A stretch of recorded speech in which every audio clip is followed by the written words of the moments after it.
काय सांगू तुला, माझी खूप मोठी फसवणूक झाली आहे. आणि तुझी ग कुणी केली फसवणूक?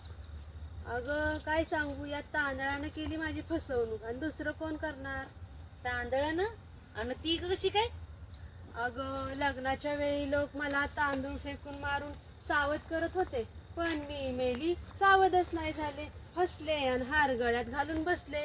आता काय करणार, भोगते आपल्या कर्माची फळं, आणि दुसरं काय? हे बघ रुपाली, तू काय बोलतेस ना ते आम्हाला काही कळत नाही बघ. अगं जरा कळल असं काहीतरी बोल. हो ना. अगं मी काय फसणारी होती तर नाही, अख्ख्या 5 गावात माझ्या इतकी शिकलेली दुसरी मुलगी नव्हती. पण मी काय करणार, या तांदळानं माझा घात केला या तांदळानं. तांदूळ तांदूळ म्हणजे अगं ही लग्नासंदर्भात बोलते वाटतं.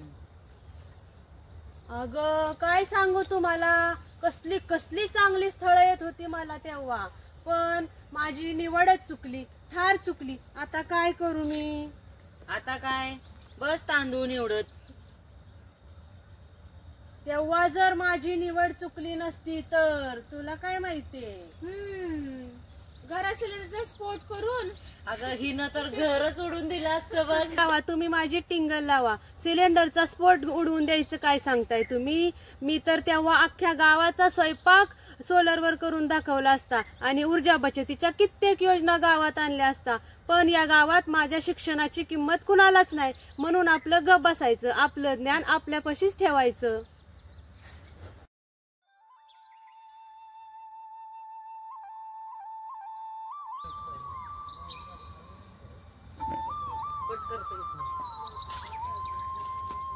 कोण ग? कोण म्हणायचं, कोण या मॅडम? अगं ही आपल्या खालच्या वाड्यातली मुक्ती नाही वय? असं होय. ए मुक्ता, ये मुक्ता, इकडे ये बाई. तू पण, आम्हाला कळालंय तुझी पण निवड चुकाली. ये तांदूळ निवड. काय ग, काय करताय? कोणाचं काय लग्न बिग्न आहे का? तांदूळ निवडत बसलाय वाटतं. अगं काही विचारू नकोस बघ, आपली रुपाली आज खूप टेन्शन मध्ये आहे. रुपाली, अगं असं सारखं सारखं टेन्शन घ्यायचं नाही. भूतकाळ कधी दुरुस्त करता येतो का? आलेला दिवस आनंदातच घालवायचा. होय ग, ते मला बी कळते, पण या तांदळाकडे बघितलं तरी मला नुसता रागच येतो या. अगं रुपाली, एवढं टेन्शन घेऊन काय होणार आहे? बघ, मी किती साधे आहे, आणि आमचे हे पण खूप साधे, त्यामुळे मला काहीच टेन्शन नसतं बघ. बाहेरून सज्जन आणि घरात रोज भजन. आम्हाला पण शेजाऱ्यांच्या खबरी ठेवाव्या लागतात बर का. म्हणे माझ्यात आहे खूप हिम्मत, आणि रोज घेतल्यामुळे गावात गेली किंमत. अजून काही सांगू? बस बस. बर बर.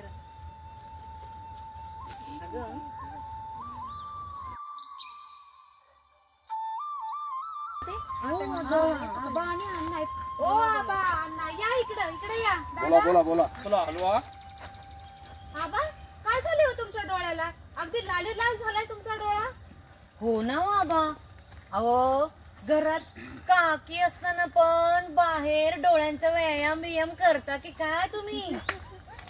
पोरींनो, माझी कंपनीमध्ये जेवढी सर्व्हिस झालेली आहे ना, तेवढं तुमचं वय सुद्धा नाही, आणि माझी चेष्टा करताय काय?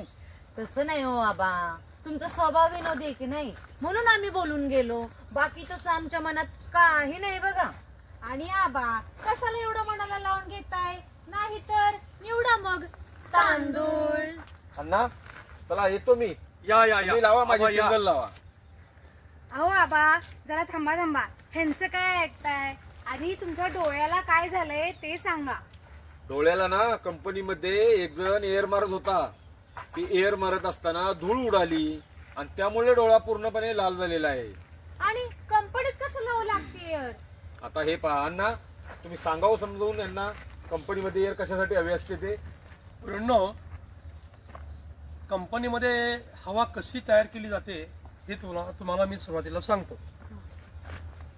मोटरच्या साह्यानं कॉम्प्रेसर फिरवला जातो, आणि त्यातून जी हवा निर्माण होते ती त्या मोठ्या टँक मध्ये साठवली जाते. आणि ज्या वेळेला कंपनीमध्ये त्या हवेची गरज असते त्या वेळेला ती एअर पाईपद्वारे ती हवा त्या त्या ठिकाणी पोहोचवले जाते. अगदी बरोबर. मग अगदी सोपं आहे की ते. हे सोपं आहे, परंतु ही जी दाबयुक्त हवा तयार केली जाते ना, ह्या हवेचा उपयोग कंपनीमध्ये मशीन चालवण्यासाठी, एअर टूलच्या मार्फत स्क्रू फिटिंगसाठी, त्याचबरोबर रोबो चालवण्यासाठी आणि छोट्या मोठ्या गोष्टी उचलण्यासाठी हवेचा वापर केला जातो. बरोबर आहे. अरे वा, म्हणजे छान दिसते की हवा.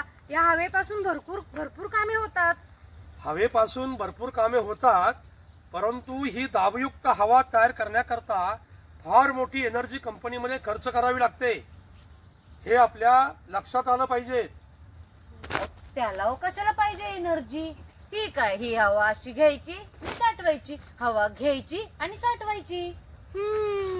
तर ते काय एवढं सोपं आहे वे? तांदूळ निवडणं एवढं? बघा बघा बघा, केली का नाही ना पुन्हा माझ्या तांदळाची आठवण. माझ्या तर ना या तांदळामुळेच फसवणूक झाली, एवढं मात्र नक्की. कशाने तुझी फसवणूक केली ग? कशाने फसवणूक केली? हा, तुझ्या तांदळाचा केला भात. तुझ्या चांगले अण्णा माहिती सांगत होते, हो तर ना. निघाली तांदूळ शिजवायला. अण्णा सांगा बरं तुम्ही. हे बघा, आपल्या घरी जसं स्वयंपाकाचा गॅस असतो ना, तशीच कंपनीमध्ये हवा असते. या दोन्ही गोष्टींचा विनाकारण वापर आपण टाळला पाहिजे. कंपनीमध्ये हवा वापरताना जर आपण छोटे छोटे नोझल जर वापरले तर कमी प्रमाणामध्ये हवा आपल्याला वापरता येईल आणि हवा वाया जाणार नहीं. घर हो या कंपनी, अगर घर में कोई दिया जलता हुआ देखा तो तुरंत बंद कर दो. कमरे में कोई नहीं है लेकिन कमरे में लाइट चालू है, फैन चालू है, टीवी चालू है, बंद कर दो. लंच के टाइम हम लोग मशीन बंद करते हैं, मशीन के साथ मोटर बंद कर दो. दिन में ऊपर लाइट चालू है, फैन चालू है, कोई जरूरत नहीं है, लाइट बंद कर दो, फैन बंद कर दो. अण्णा डायरेक्ट मराठीतून हिंदीकडे. दादा, हिंदी हमारी राष्ट्रभाषा है और हिंदी जानने वाले यहाँ बहुत सारे लोग हैं. हम कंपनी में आते हैं, काम करके घर जाते हैं, इससे हमारा परिवार चलता है. दोनों जगह पर, कंपनी हो या घर, हर आदमी की एक जिम्मेदारी है. जहां पर लाइट की कोई जरूरत नहीं तो लाइट बंद कर दो, हवा की जरूरत नहीं तो हवा बंद कर दो. तुम्हाला एक माहिती आहे का, आपल्या सभोवताली जी वादळे निर्माण होतात ना, त्या वादळांचा वेग एक बारपेक्षाही कमी असतं प्रेशर. आणि आपण कंपनीमध्ये जिथे काम करतो तिथलं हवेचं प्रेशर 6 बारपेक्षा जास्त असतं. बघितलं का? म्हणजे याच्यावरून तुम्हाला कल्पना येईल की आपण किती मोठ्या वादळा शेजारी काम करतो ते. बया, मला तर माहितच नव्हतं हवेचे एवढे सगळे फायदे आहेत. आणि ही माहिती आम्हाला देणार तरी कोण? स्नेहल, मी तुम्हाला सर्वांना समजावून सांगतो. हवा, पाणी आणि लाईट या तिन्ही गोष्टींची कंपनीमध्ये फार मोठी गरज असते. किंबहुना या 3 गोष्टीवरती कंपनी चालते. तेव्हा या 3 गोष्टींचा जर आपण काटेकोरपणे पालन केलं तर ते मानवाला वरदान ठरेल. जर त्याचा गैरवापर केला तर भविष्यामध्ये फार मोठ्या संकटाला आपल्याला तोंड द्यावं लागेल. पाहिलं सर्वांनी, आपल्याला अण्णांनी किती मोलाची माहिती दिली आहे ते. हो ना, बरोबर आहे बाई. मला तर काय माहिती पण नव्हतं. मी तर कपडे धुतल्यावर, फरशी धुतल्यावर ती वाळवण्यासाठी तासन तास फॅन चालू ठेवायचे, त्याच्यामुळं किती वीज जळायची. आत्ता माझ्या लक्षात आलं की केवढी मोठी मी चूक केली. तुम्ही तर नाही ना अशा चुका करणार? नाही. आणि मी तरी काय ग, मी पण तीच चूक करायची.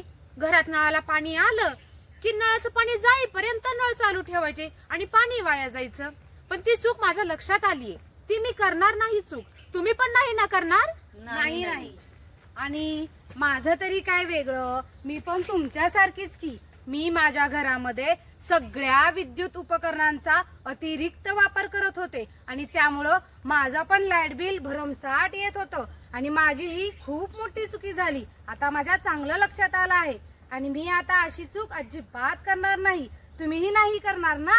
नाही. मला तर या गोदरेज कंपनीतल्या ट्रेनिंगमुळे खूप मोठा फायदा झाला. पहिली माझी विद्युत उपकरणं विनाकारण चालू असायची, पण ती आता मी बंद करतो, त्यामुळे मला लाईटीचं बिल सुद्धा निम्म्यापेक्षाही कमी यायला लागले.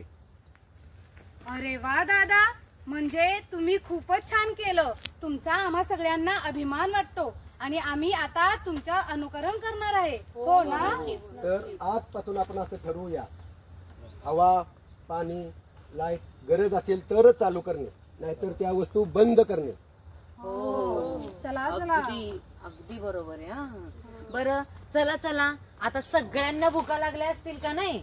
चला बरं. आणि तसाही आपल्या रुपालीचा तांदूळ शिजलाच असेल की, चला बरं तिच्याकडे सगळ्यांनी जेवायला. बरं केलंच बाई, मी तर विसरलेच होते. मला तर ना या तांदळाचं नाव काढलं तरी टेन्शन येतं या. अगं रुपाली, तू एवढं टेन्शन नको घेत जाऊस.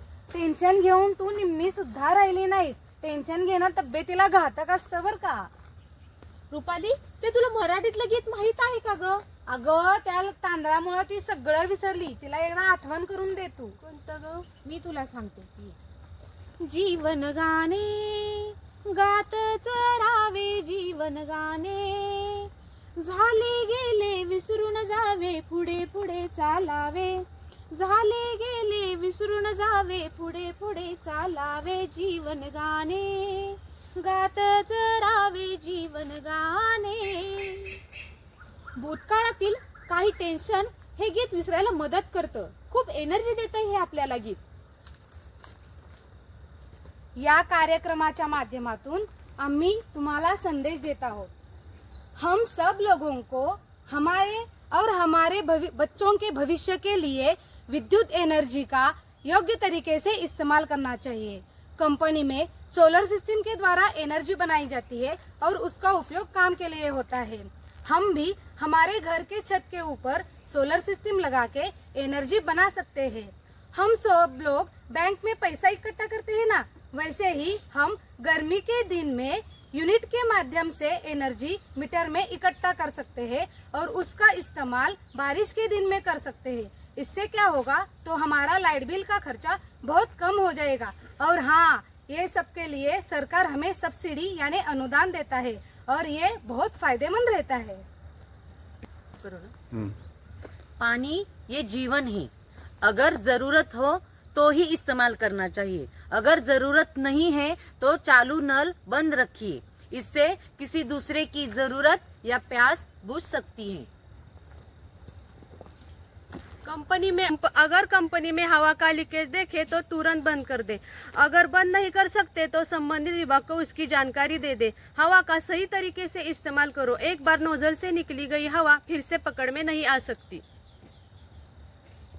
हवा कंप्रेस करने में कंपनी में बहुत बड़ी एनर्जी यानी कि बहुत बड़ी लाइट खर्च करनी पड़ती है. इसलिए जानकारी के लिए, समझदारी के लिए अपने कंपनी में या निजी जीवन में इसका सही तरह से विचार करें.